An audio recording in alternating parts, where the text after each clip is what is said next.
La commission économique, financière et contrôle budgétaire de l'Assemblée nationale, présidée par l'honorable Guy Mafuta Kabongo, a poursuivi ce mercredi 1er avril 2026 ses travaux en auditionnant les ministres de Finances Doudou Fwamba Likoundé autour de deux projets de loi majeurs préalablement déclarés récevables en séance plénière. Au cœur de ces travaux figure, d'une part, le projet de loi relatif aux jets d'argent et de hasard et d'autre part, celui portant organisation du marché financier en République démocratique du Congo. S'agissant du secteur de jeux d'argent, les enjeux analysés sont à la fois économiques et sociaux, en pleine expansion des mobilisations de recettes publiques. Cependant, il comporte également de risques non négligeables, notamment l'addiction aux jeux, l'exposition de mineurs et de pratiques prohibées, dont le blanchiment d'argent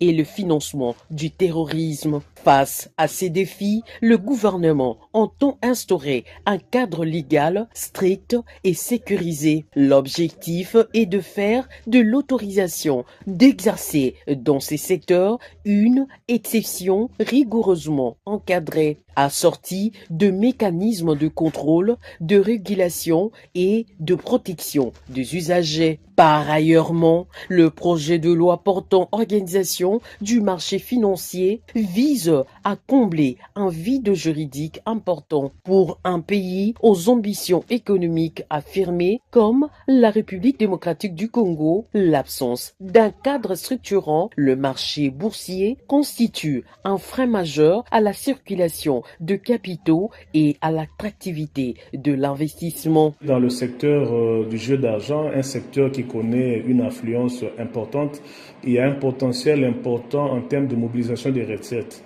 À côté de ce potentiel, il y a également des grands dangers auxquels la population est exposée.